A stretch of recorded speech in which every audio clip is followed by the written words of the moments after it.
বৈষম্য বিরোধী আন্দোলন করেছি, আমাদের ছাত্র ভাইয়েরা জীবন দিয়েছে, আমাদের জন্য জীবন দিয়েছে, আমাদের কথা কেন রাখবে না?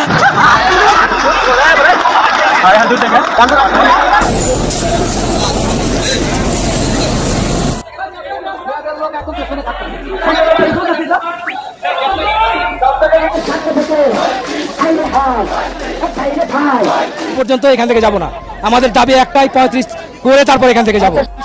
ইনশাআল্লাহ 35 নিয়ে ঘরে ফিরবো। যারা বুলেটের আঘাতে আহত হয়েছেন, রাবার বুলেটের, তারা এখনো কিন্তু। আসসালামু আলাইকুম দর্শক, দেশ ও দেশের বাইরে থেকে যারা এই মুহূর্তে ভিডিওটি ওপেন করেছেন সবাইকে অসংখ্য অসংখ্য ধন্যবাদ। দর্শক, প্রথমেই আপনারা শিরোনাম দেখেছেন, এখন দেখবেন বিস্তারিতর প্রথম অংশেই আপনারা দেখেছেন বৈষম্য বিরোধী ছাত্র আন্দোলনের ছাত্ররা বর্তমানে ডক্টর ইউনূসকে নিয়ে কী ধরনের মন্তব্য করেছেন।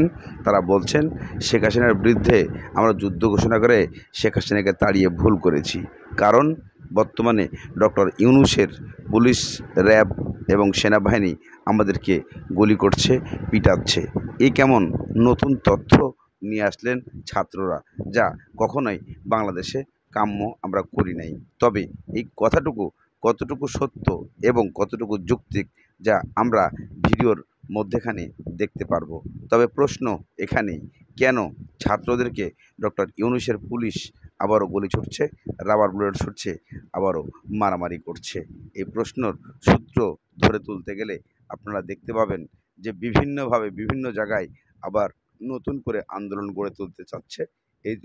তাদেরকে এইভাবে বিশেষ করে পুলিশ বাহিনী, সেনাবাহিনী তারা নীরব করার চেষ্টা করে।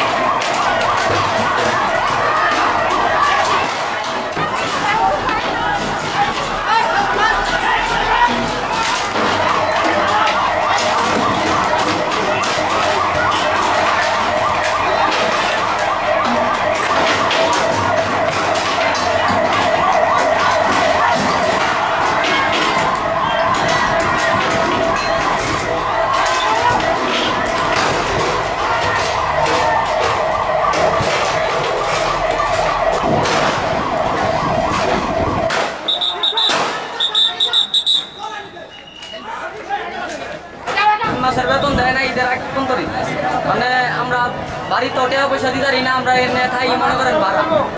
এখানে আমগর দেশ না, এনে আমগর থাকতে হয় ভাড়া, খাওয়া ভাড়া, এগুলো 3 মাস ধরে আমি ম্যাচ বিল দিতে পারি না, তাও না বাইরে রাস্তায় আইছি।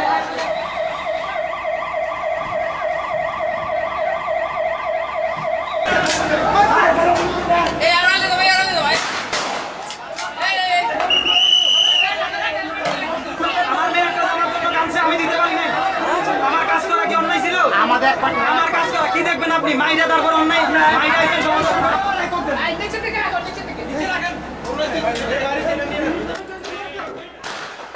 আমাদের সাথে কোনো কথা নাই, চলে যেতে বলে নাই না, কিচ্ছু আমাদের একবারে বলে নাই যে তুমি রাস্তা থেকে চলে যাও।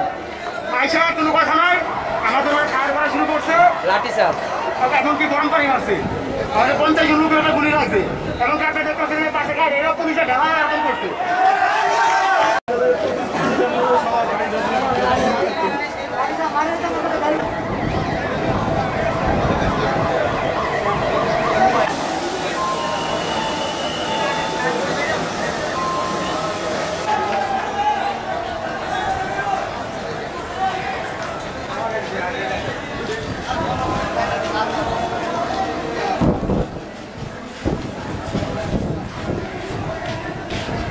খাইতে পারবে দিতাই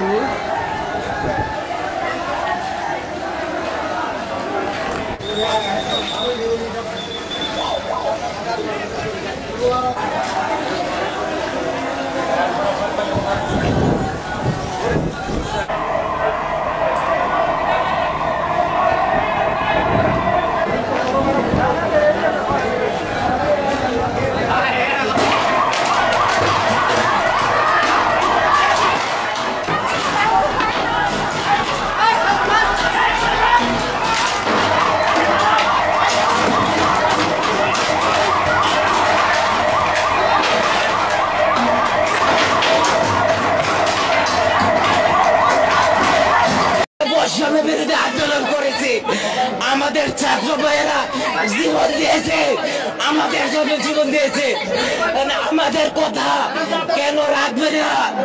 আমাদের প্রিয় সার্জিস ভাই, তোমাকে আমি অনুরোধ করে তোমরা আমাদের পক্ষে আসো, তোমরা কেন আমাদের বিপক্ষে গেছো?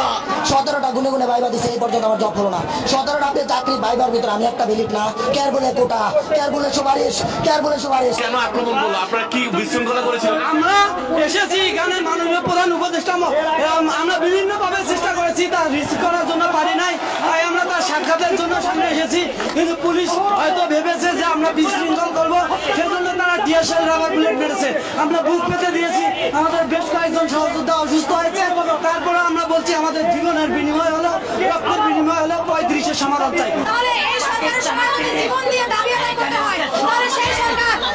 ইতিমধ্যে আপনারা দেখেছেন যে পুলিশ এবং ছাত্র সেনাবাহিনী উভয় পক্ষে মারামারি চলছে রাস্তার ওপর। তবে নতুন করে কেন আবার এই মারামারি, কেন বা আন্দোলন শুরু হয়েছে বাংলাদেশের মধ্যে? কেননা বাংলাদেশের মধ্যে এখনও আওয়ামী লীগের বীজ রয়ে গেছে, সেই বীজগুলাই আস্তে আস্তে ফুটে ওঠার চেষ্টা করছে। এমন কিছু সূত্র ধরে এইভাবেই প্রশাসন যারা আছেন তারা তাদেরকে নীরব করার চেষ্টা করে যাচ্ছে। আর এই চেষ্টা করার ফলেই ছাত্রীরা এবং সাধারণ জনগণ বিভিন্নভাবে সুযোগ সুবিধা নেওয়ার জন্য এইভাবে মিথ্যা প্রচার ছড়াচ্ছে, এমনই মন্তব্য করেছেন বাংলাদেশ যে পুলিশ, সেনাবাহিনী এবং র্যাব যারা আছেন তারা। তবে ডক্টর ইউনূস সবসময় একটা জিনিস বলে গেছেন যে আমি দেশকে একটি সুশীল সুন্দর সমাজ গড়ে তুলতে চাই এবং সুন্দর দেশ গড়ে তুলতে চাই। এর আগে আমি দেশ থেকে সব কিছু নির্মূল করেই আমি দেশ ছাড়ব, অথবা দেশ বর্তমানে ছাড়ব। প্রাকৃতিক উপায়ে, যেমন ধরো বেতের চেয়ার বা যেসব চেয়ার নষ্ট হবে না কিন্তু আবার কোনো স্ট্রাকচার না, কথা আমি বুঝাইতে পারছি? এটা সিএনসি বসে তোমাদেরকে সিদ্ধান্ত নিতে হবে। আইন আছে, কোনো স্ট্রাকচার করা যাবে না। তো স্ট্রাকচার না করে আমরা যেটা করবো এটা হচ্ছে গিয়ে আবার স্ট্রাকচারের ছাড়া অন্য অনেক কিছু করা যাবে। এইগুলা যেগুলো হচ্ছে গিয়ে পার্মানেন্ট এখন আপাতত করার দরকার নেই। এগুলা টাকা লাগলে, বেশি লাগলে আমি তোমাদেরকে বিভিন্ন কাঠের চেয়ার দেখাবো। আমেরিকাতে আমি দেখে আসছি এত সুন্দর চেয়ার কাঠের যে তোমার দেখলেই ভালো লাগবে যে কাঠের চেয়ার গুলো সুন্দর। শুনো, ইউজ ইউর ব্রেইন। মানি সবসময়, টাকা সবসময় সমাধান দেয় না। সমাধান দেয় হচ্ছে তোমার ইন্টেলেকচুয়ালিটি। যদি ইন্টেলেকচুয়ালিটি বা তোমার জ্ঞান, আমি সবসময় বলি মাথাটা ঠিক আছে কিনা, দেখো এর ব্রেনটা ঠিক আছে কিনা। অসৎ লোকটাও সৎ বানানো যায়, অনৈতিক লোকটাও নৈতিক বানানো, ট্রেনিং দিয়ে বানানো যায়। কিন্তু যে লোকটার ব্রেন ঠিক না তাহলে তো চিকিৎসা ছাড়া। আর আমাদের যে চিকিৎসা, এই চিকিৎসার অবস্থা তো চিকিৎসা লাগে, যার কারণে একটু ঝামেলা হয়ে গেছে, আমরা পারি না সবকিছু করতে। But we are trying hard, আমরা চেষ্টা করে যাচ্ছি। আমি সাতচুরির বিষয়ে 3 দিন গেছি আমি এলজিডিতে, বলছি যে সাতচুরি আমি কিচ্ছু করতে পারি না এখন পর্যন্ত, ঘরে চারা গাছ দেওয়া ছাড়া। আমি রাস্তাটা এদেরকে দিয়ে আমি এই রাস্তায় সাতচুরি যাবো। সাতচুরিতে 3 দিন গিয়ে 2 বার রিভাই দিছে, এদের রাস্তা নাকি এত ভাঙা। আমার ওই কিসে থেকে এলজিডি হেড অফিস থেকে ফোন দিয়েছে, দেয়া বলছে যে ওনারা বলছে যে স্যার যে বরাদ্দ আপনারা দিছিলেন এই বরাদ্দ দেওয়া হবে না, কারণ রাস্তা নাকি খালি নিচে নামে।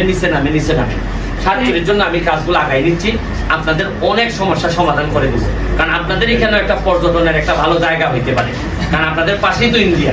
সাতচুরিটারও অনেক ভালো, এই বাগানটারও আমরা ভালো একটা জায়গায় নিতে পারবো।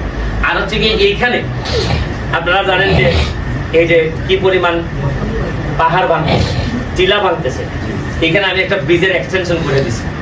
এখন আমি শুনতেছি যে এই এক্সটেনশনও নাকি সকলের উদ্দেশ্যে বলছি, মনোযোগ আকর্ষণ করছি, আপনারা রাস্তার মধ্যে কোনো প্রকার অবৈধ সমাবেশ অথবা বিশৃঙ্খলা সৃষ্টি করবেন না।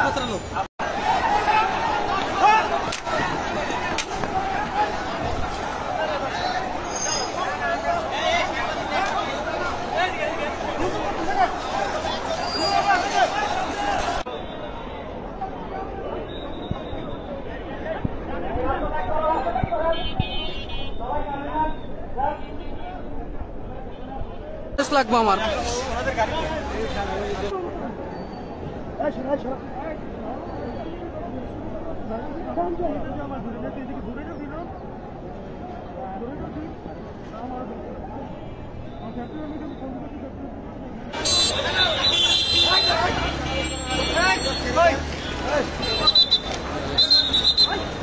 রাস্তাঘাট স্বাভাবিক করেন, যান চলাচল শুরু করেন।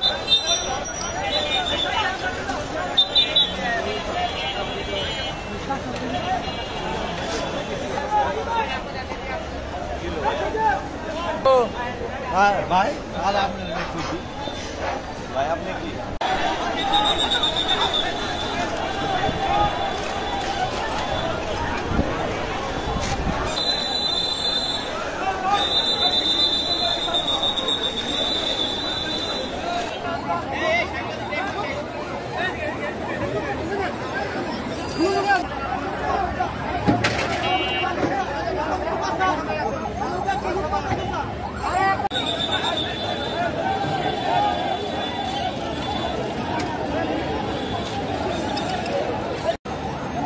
Nerjono